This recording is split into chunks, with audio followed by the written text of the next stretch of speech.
The 2024 season had so much promise. The Detroit Lions appeared to be set up for the ultimate success, but injuries and a disappointing performance in the divisional round derailed their championship hopes. Welcome back to the channel. I'm your host, Johnny Gaz. Thank you for returning for another video. A new league year is ahead of us. The Detroit Lions have already went through massive changes this offseason. This video will reset where the Detroit Lions are heading into 2025, and I'll tell you why the organization is poised to win a Super Bowl. Let's go. I told Ben and AG the same thing when they were leaving, and it was the same thing I was told. The most important thing you'll do as a head coach is hiring your staff. And so I had to do that already one time, and then over the course of the last 4 years, other coaches that have come and gone.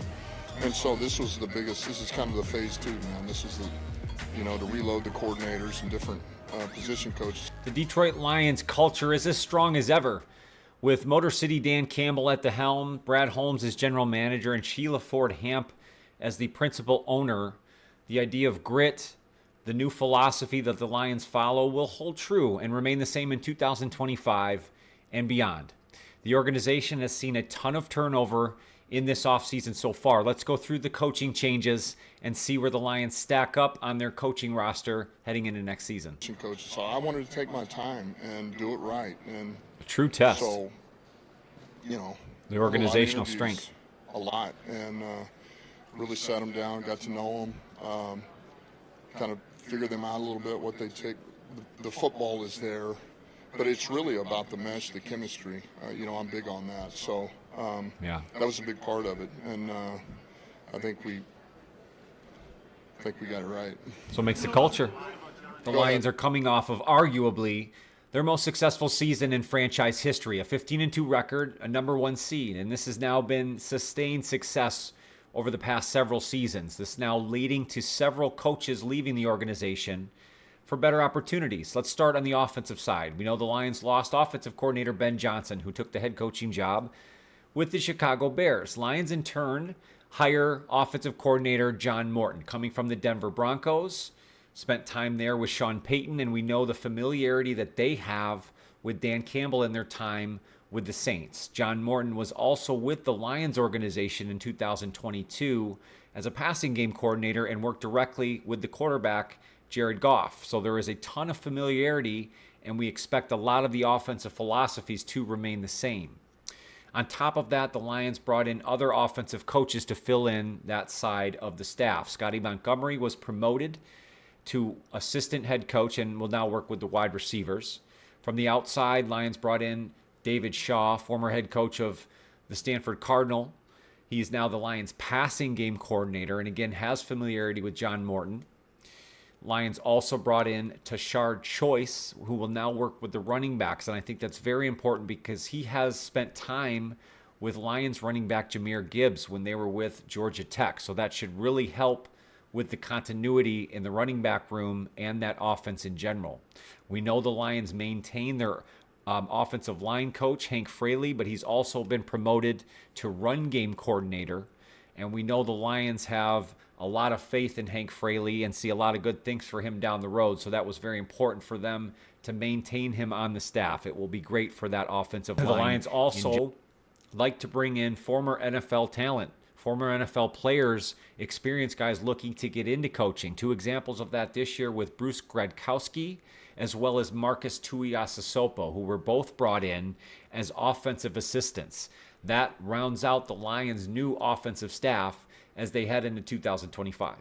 Then on the defensive side of the coaching staff, we know Aaron Glenn departed the Detroit Lions and defensive coordinator to take the head coaching job with the New York Jets. So in turn, the Lions promote from within linebackers coach and really an organization favorite, Kelvin Shepard. He will be the Lions' new defensive coordinator. He's been with the organization for several seasons. Came in, I believe, the same year that Dan Campbell joined the organization, and they've really been grooming him to take this spot. So again, the continuity and familiarity with the system will continue. They also brought in, as a run game coordinator and really head up the defensive line, Casey Rogers, coming from the Tampa Bay Buccaneers, and also has a lot of familiarity with Dan Campbell as he was a head coach, or one of the coaches, in Dallas when Dan Campbell was playing for the Cowboys. The Lions also promoted Jim O'Neill as a defensive assistant and now safeties coach, and then brought in, again, former players, coaches from outside of the organization that have familiarity with the current staff, August Mengen and Caleb Collins, who both have ties through LSU with new defensive coordinator Kelvin Shepherd. You're fortunate if you can find the right guy that happens to be your friend. I don't think that's the easiest thing. If you can, Sure. Good for you, man. That's awesome because it's somebody you really know, you can trust, they're competent, and they can coach. You know, those don't always go hand in hand. I think the worst thing you can do is Good just hire your perspective. buddy. But he's not real good at what he does. So I think it's important you get the right guys. And they're about ball, and they're going to see it the way you see it.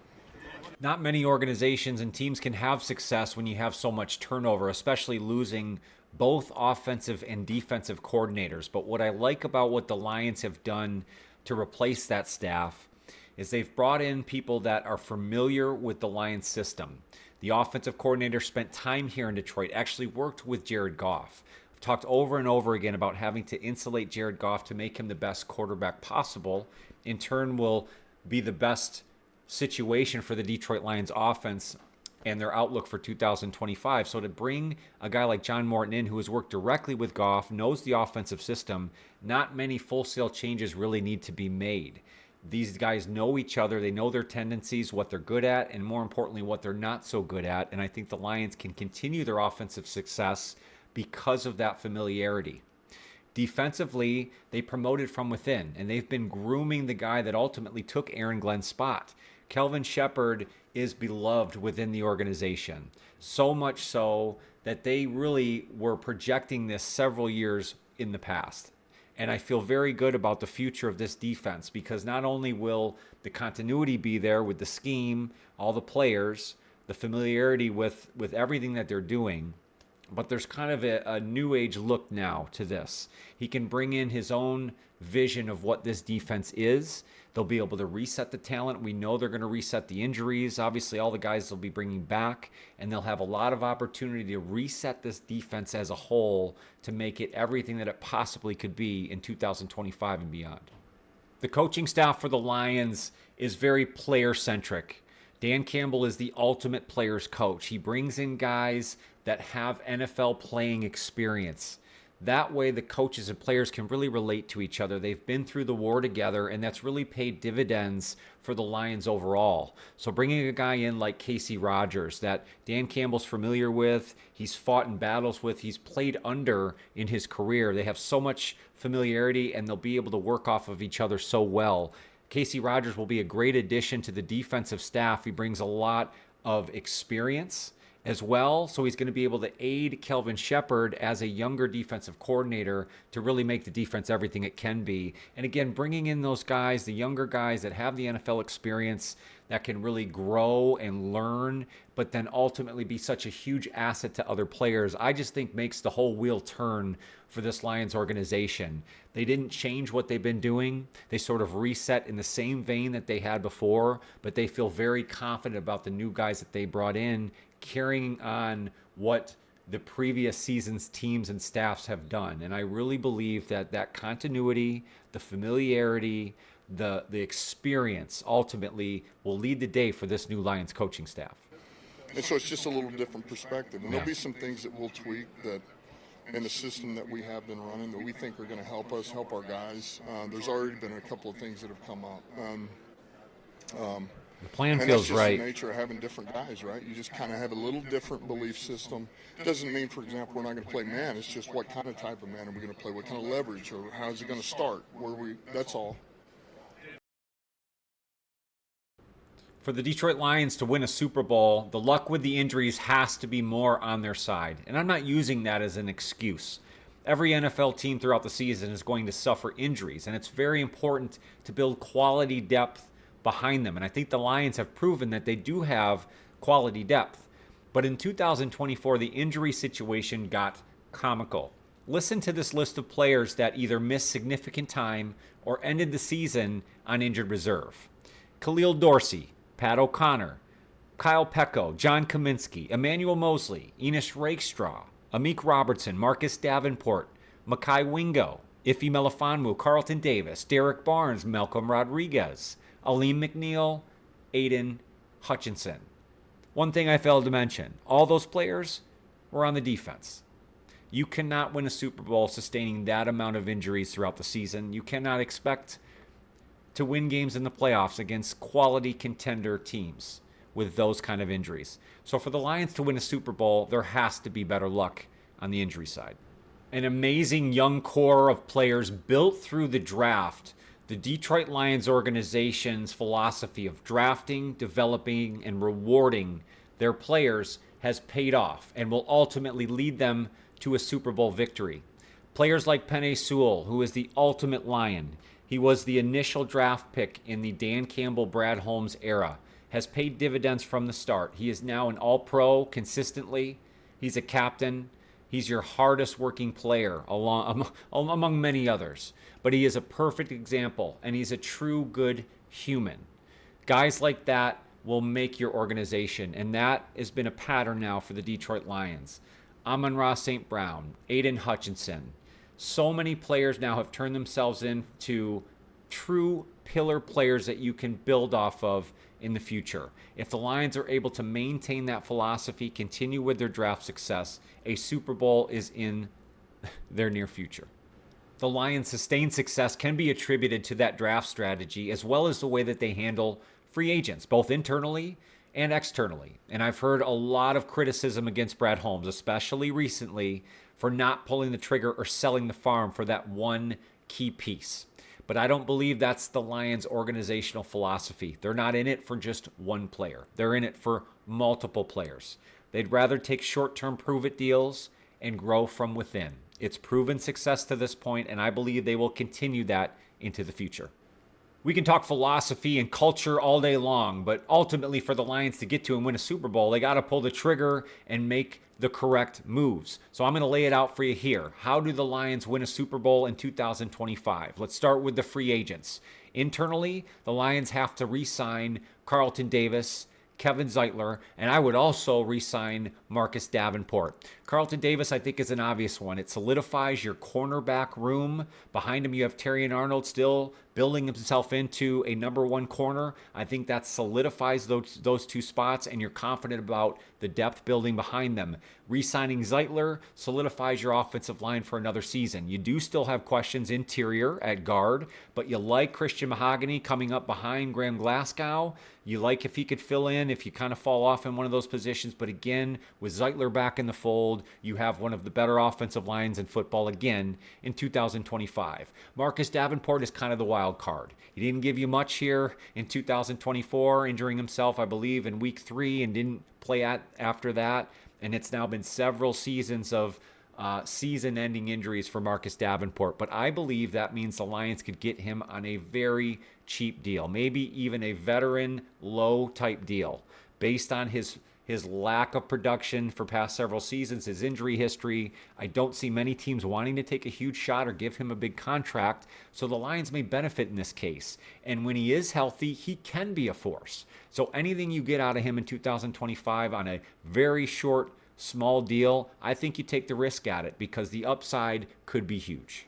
Re-signing Marcus Davenport does not fix your defensive line, and the Lions will have to continue to add help across the defensive line to make this defense what it needs to be to win a Super Bowl. So I believe also in free agency, the Lions have to add an additional piece, either on defensive tackle or on the edge. And I'm going to give you a specific player, and I took a lot of slack for this, but I'm going to stick to it. I think the Lions should go out and try to sign edge Khalil Mack. And I know he's getting to the end of his career. He has lacked production, but I still think he can be very effective in a short-term, short-burst situation. You wouldn't be asking him to be your every down edge. You have Aiden Hutchinson. You still have Zadarius Smith. We're going to talk about what they may do in the draft. But I really think bringing in a situational pass rusher, a guy that you can use in those spots where you're just trying to get to the quarterback, I think Khalil Mack could deliver for you. Again, short-term, one-year deal, prove-it deal, a guy that wants to win. Then you look ahead towards the draft, and this is where the Lions' bread has been buttered, and I think you have to continue to focus on the defensive line. And of course, it depends what you actually pulled the trigger on in free agency, but if my plan holds true, I still would want them to look either edge or defensive tackle early on in the draft. I believe that is still their primary and biggest need, is to fill in the gaps on the defensive line, get help for Aiden Hutchinson, fill in another defensive tackle to aid Ellie McNeil. We're not sure exactly what the Lions do with DJ Reader, but I believe they bring him back, which will give them, again, another good force up the middle. But you have to continue to add to the talent up front for this Lions team to sustain pressure, get home, get sacks, and ultimately become a much better defense in 2025. Looking past the defensive line, I think the Lions have to continue to reinvest in their offensive line. I don't think you can have too much depth there. We talked about the interior issues that they had, the faith that they have in Christian Mahogany to fill in there, or potentially even step into a starter role. I think you have to continue to build depth behind. You have to look at depth tackles in case there's an injury, continuing to insulate Jared Goff, building on this dominant run game the Lions have, the play action game. It all works because of the offensive line. So you have to continue to reinvest there.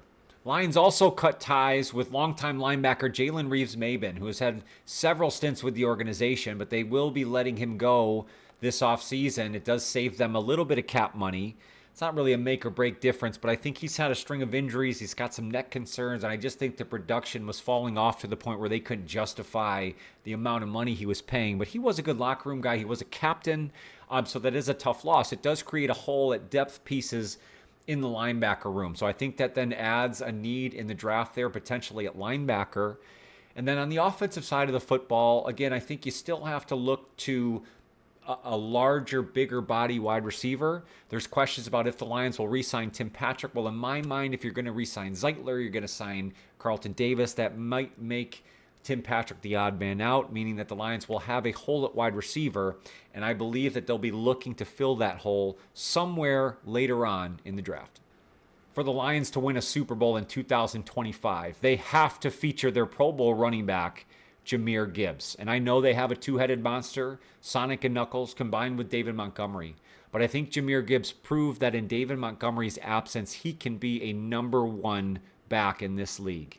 And he is versatile. He is dynamic. He can do it on the ground. He can do it through the air. And I think there's really no end to the way the Lions can use him within this offense. And they have so many other pieces to be able to play off of Jahmyr Gibbs that just makes him even more dangerous. And I think he could potentially even be an MVP candidate in 2025 if the pieces fall in line the way I laid them out to you here. If the offense continues its dominance up front through the play action game, if John Morton is able to work in the pass game to be able to almost supplement the run game, because for so long it's been the opposite, then I really see Jahmyr Gibbs taking it to the next level in 2025. And defensively, the strategy is twofold, but very simple. Number one, get healthy. Number two, let Hutch be Hutch. Get him the help that he needs on the defensive line. Make those necessary moves I've laid out to you here to solidify your back end, solidify your linebacking crew, add the right pieces up front that you are confident and you know that Aiden Hutchinson could continue his Defensive Player of the Year that he was set for in 2024. The bottom line is the Lions have to execute in the biggest moments. Yes, there were injury concerns, but the Lions lost the divisional round of the Commanders because they didn't play their A game when they had to have it. Specifically, Jared Goff was not his best self. And for the Lions to win a Super Bowl, they have to execute when the time comes. Jahmyr Gibbs, Aiden Hutchinson, yes, they're key pieces. But everything we've talked about here today plays a part in how the Lions win a Super Bowl in 2025. I appreciate you guys so much for coming along for another video. If you dig the vibe here at Johnny Gas Sports, please hit that like button. It's the best free way to help out the channel. And I'd love it if you consider subscribing. We're on the road to 3,000 now, and I believe we will get there thanks to you guys. Hitting the notify bell will ensure you don't miss any future videos. I do have a membership option available. That's where I do live game play-by-plays, highlights, reactions, a ton of other fun stuff. But there's always free content here for you all the time. And if you would like to go check me out on all my other socials, at Johnny Gas Sports, Facebook, Instagram, TikTok, you name it, you can find me at Johnny Gas Sports. I just appreciate you guys so much. More than anything, make sure to take care of yourself and that mental health. It's so important, and I want to make sure you come back and see me on future videos. Have a great weekend and week ahead. Go Lions!